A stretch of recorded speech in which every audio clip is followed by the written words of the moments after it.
오늘 새벽에 눈에 큰 티끌이 들어가서 새벽 기도를 인도할 때 많이 고생을 했고 너무 많이 버벅거려서 제가 집에 와서 다시 녹음을 해봅니다.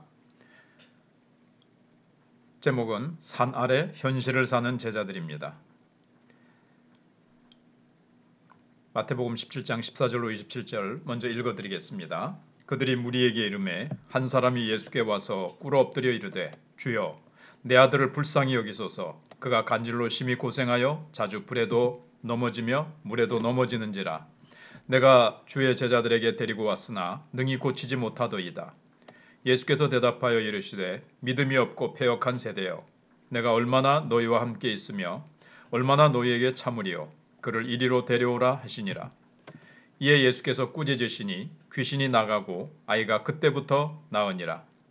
이때 제자들이 조용히 예수께 나와 이르되 우리는 어찌하여 쫓아내지 못하였나이까. 이르시되 너희 믿음이 작은 까닭이니라.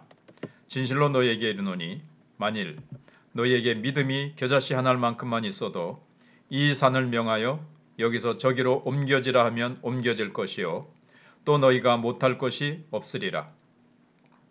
갈릴리에 모일 때에 예수께서 제자들에게 이르시되 인자가 장차 사람들의 손에 넘겨져 죽임을 당하고 제3일에 살아나리라 하시니 제자들이 매우 근심하더라. 가버나움에 이르니 반세계를 받는 자들이 베드로에게 나와 이르되 너의 선생은 반세계를 내지 아니하느냐? 이르되 내신다 하고 집에 들어가니 예수께서 먼저 이르시되 시몬아 내 생각은 어떠하냐? 세상 임금들이 누구에게 관세와 국세를 받느냐? 자기 아들에게냐 타인에게냐? 베드로가 이르되 타인에게니이다.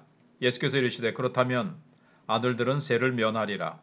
그러나 우리가 그들이 실족하지 않게 하기 위하여 네가 바다에 가서 낚시를 던져 먼저 오르는 고기를 가져 입을 열면 돈 한 세겔을 얻을 것이니 가져다가 나와 너를 위하여 주라 하시니라.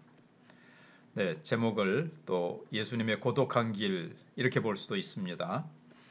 예수님과 제자들이 변화산에서 내려올 때 제자들이 아직 연약하다는 것과 예수님께서 가야 할 십자가의 길은 고독한 길이라는 것이 분명해졌습니다. 바로 내려오셨을 때 산 아래에서는 정말 제자들이 어려운 문제를 해결하지 못하고 참 힘든 가운데 있는 모습, 제자들의 이해하지 못하는 연약한 믿음 이런 것들을 이제 보여주고 있죠. 계속해서 보겠습니다. 많은 군중 가운데서 심한 간질병의 발작으로 고통을 당하는 불쌍한 아이를 가진 절망에 빠진 아버지가 있었습니다. 그 아버지의 다급한 간청에 응하여 예수님께서 그 병을 고쳐주신 후에 제자들의 무능력함에 대하여 탄식하셨습니다.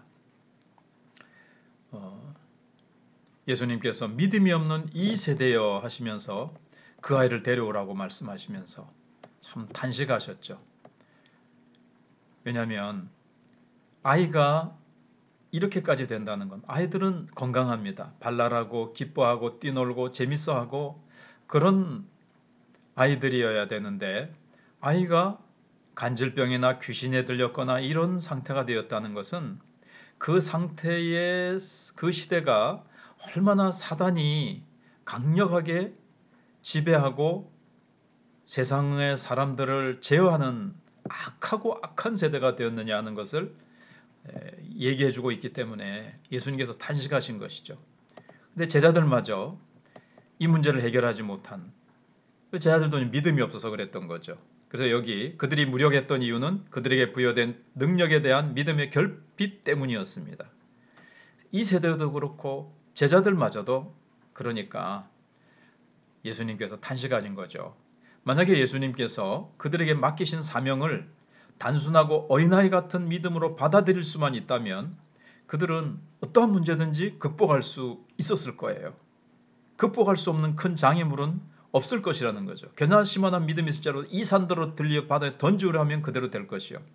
산을 들여 바다에 던진다, 산을 옮긴다는 표현은 잘 아시듯이 불가능을 가능하게 한다. 불가능이 없다는 거죠. 이 믿음은. 그래서 사탄의 능력도 능히 정복할 수 있을 것이었다라는 겁니다. 예수님께서 하신 이 말씀은 앞으로 있게 될 교회에 대한 지침이기도 합니다. 그러니까 제자들을 향해서만 하신 말씀이 아니라는 거죠. 17절에 예수님의 깊은 탄식은 단지 그 소년의 아버지 때문만은 아니었습니다. 그 가운데 아무도 한 겨자씨만큼의 믿음도 가지고 있지 않았다는 것에 대해서 아파하신 거예요. 20절에 나옵니다. 이르시되 너희 믿음이 작은 까닭이니라. 그러니까 제자들이 우리는 어찌하여 그 소년을 고치지 못했습니까? 귀신을 쫓아내지 못했습니까? 라는 말씀에 대한 예수님의 답이죠. 진실로 너에게 이르노니 만일 너에게 믿음이 겨자씨 한 알만큼만 있어도 이 산을 명하여 여기서 저기로 옮겨지라 하면 옮겨질 것이요 또 너희가 못할 것이 없으리라. 만일 겨자씨만한 믿음만 소유하고 있었더라면 그 소년의 병을 고칠 수 있었을 것이라고 하시는 말씀입니다. 예수님께서는 그 소년의 병을 고치신 후에 제자들에게 이렇게 설명하십니다.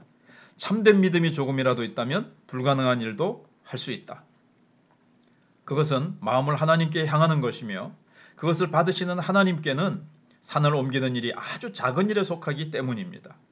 예수님의 말씀 안에 담겨있는 이러한 작은 것, 가장 작은 것과 가장 큰 것에 대한 역설을 이제 이해해야 되는데 가장 연약한 자라 할지라도 진실로 하나님을 믿으면 전능하신 하나님의 자원들은 언제든지 사용될 준비가 되어 있다는 사실을 강조합니다. 아무리 약한 자라도 믿음으로 하늘의 권능과 하나님의 능력을 끌어쓸 수 있다는 거죠. 그래서 17장 22절, 23절에는 예수님의 순환에 대한 다른 예언이 나타납니다. 제자들은 그들을 기다리고 있는 것이 무엇인가를 알아야 했습니다.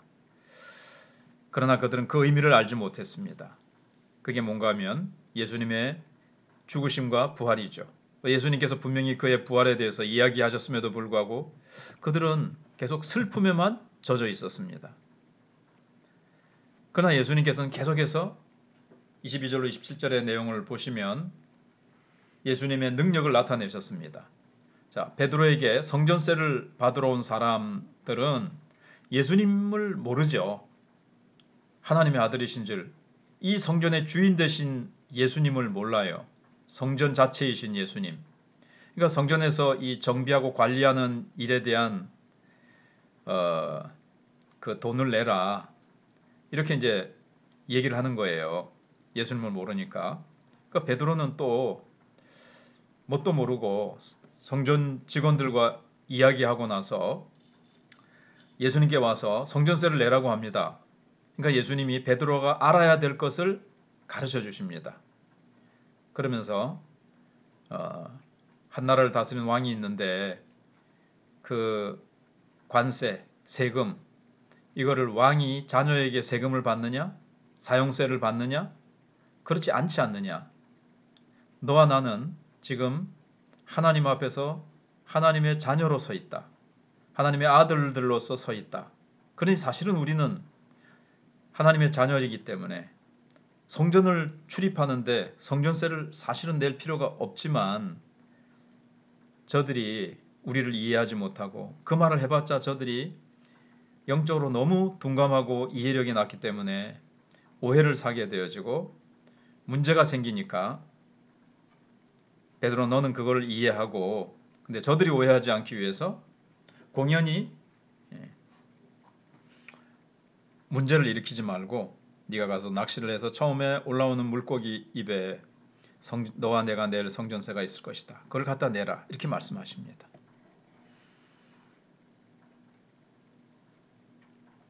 그래서 여기 그렇다면 자기 아버지의 집을 유지하기 위하여 세금을 내야 할 의무가 아들이신 예수님께도 있는 것입니까? 없는 거죠. 예수님과 제자들은 하나님께 대해서 아들들로 서 있기 때문에 그 세금에서 면제되는 것이 마땅했습니다. 그런데 이제 나머지 유대인들은 외인들이에요. 그들은 정말 그래서 세금을 내야 하는 겁니다. 하지만 예수님은 중상모략을 피하기 위해서 베드로에게 두 사람의 세금을 내라고 하셨습니다. 이건 다른 사람들에게는 감추어진 사실이죠. 예수님이 하나님의 아들이시기에 성전세를 낼 필요가 없다는 사실을 베드로는 이제 배워야 됐습니다. 그래서 베드로는 물고기에 비해서 성전세로 낼 돈을 받아 자기 자신뿐 아니라 그의 선생님 예수님을 위한 세금을 내야 됐습니다. 왜냐하면 아들의 능력이 만물 위에 미치기 때문입니다. 예수님은 물속에 있는 물고기의 입에서 준비된 돈을 베드로의 낚시에 걸리게 할 수 있는 전지전능하신 주님이십니다. 그래서 예수님께서 명령하신 그 돈을 구하는 방법에 대해서 슐라토라는 주석가는 이렇게 말합니다. 물고기에서 얻은 은조각은 벳바게에서의 나귀와 예루살렘에서의 다락방의 경우와 같이 놓고 생각해야 하는 바, 이 모든 것은 이미 예수님을 위해 준비된 것들입니다. 두세 가지 경우 모두에게 예수님은 필요한 것을 아버지께로부터 받으셨으며 그분을 통해 예수님의 가난은 장차 완성될 하나님 나라 안에서 변하게 될 것이다.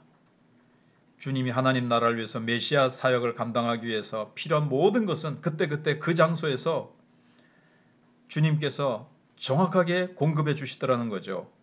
이처럼 예수님께서 필요로 하신 것을 하나님께서 베풀어 주셨으며 그래서 그분의 사역은 성취될 수 있는 것입니다. 예수님은 하나님의 숨겨진 아들로 지금 세상을 이렇게 지나가십니다. 예수님 얼마나 고독하셨습니까? 제자들마저 예수님을 이해하지 못했으니까요. 예수님께서 걸어가시는 십자가를 향한 그 고난의 발자취를 제자들은 전혀 알지 못했습니다. 아무도 그가 누구인가를 알아주는 자가 없었습니다. 성전에 갔는데 성전 출입을 관리하는 자마저도 예수님을 모르는 거죠. 성전의 주인이시여 성전의 주인의 아들까지도 못 알아보는 그러한 현실 세계 속에서 예수님 얼마나 고독하셨겠습니까? 그러나 그의 제자들은 깨달아야만 했습니다. 왜냐하면 미래의 교회가 그리스도에 대한 그들의 증거 위에 설립되어야 하기 때문입니다. 그래서 이게 무슨 뜻인지 제자들에게 예수님이 설명을 해주신 다음에 제자들은 그때 당시는 깊이 모른다 할지라도 나중에 여기에 대해서 깊이 이해를 하고 여기에 대해서 만인에게 증거하는 증인으로 세워지기 위해서 예수님께서는 베드로에게 가르쳐 주셨던 것입니다.